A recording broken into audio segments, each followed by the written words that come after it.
Teenage Mutant Ninja Turtles is one of my favorite things in the world. Okay, I'm a huge Ninja Turtles fan. Back when I was in high school, I was such a nerd that literally my ringtone would go off and it was the Ninja Turtles theme, and everyone would just look back at me and go, this guy's a nerd."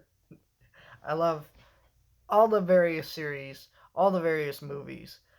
So I'm incredibly hyped for the new Ninja Turtles movie come out later this year. Mutant Mayhem, finally another animated Ninja Turtles movie on the big screen. Cannot wait for that. Unbelievably hyped and ready to throw down with freaking Ninja Turtles, okay? But I do want to do some video projects related to that. So probably closer to June, July, August, somewhere in there, I'm going to be reviewing all the Ninja Turtles movies. It will definitely be before August because the movie comes out at the beginning of August. But one of the things that I wanted to do before all that is review the 2012 show. And there are about 5 seasons of this show, and we are exactly 5 months away from the release of that movie. So every month, I will drop a review of one of the seasons of the show, and then I will be done with the show basically. And if you guys like this, let me know. But this show is amazing. What's great about this season of this show, compared to the rest of the show, is it is a little more sillier and goofier than the later seasons of the show. This show definitely goes some darker directions. It's not afraid to shy away from them necessarily in this season, but what we see for the first time is the turtles really feeling like teenagers. Well, maybe not for the first time, but especially in this show, they really feel like teenagers.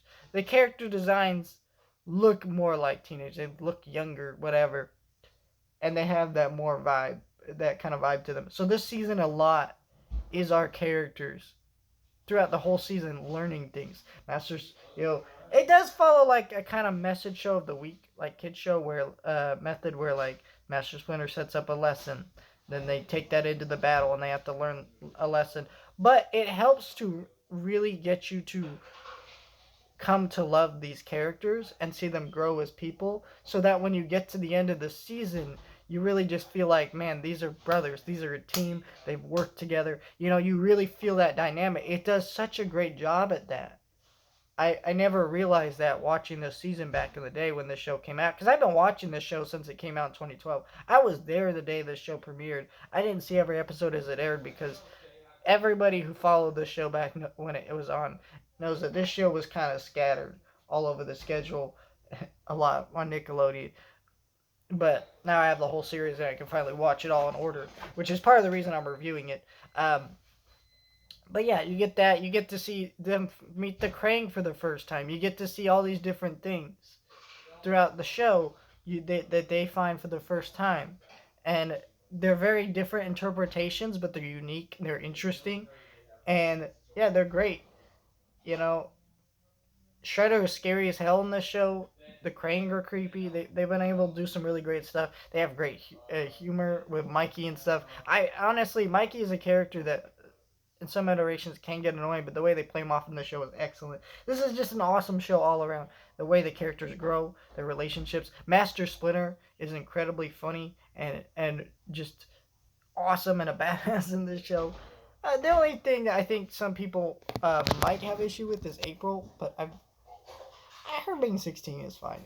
It makes her more aligned with the turtles. It kind of makes sense. Instead of a grown woman hanging out with a bunch of teenagers, it kind of makes a little bit more sense when you think about it, right? It's kind of awesome, and I really enjoyed this show.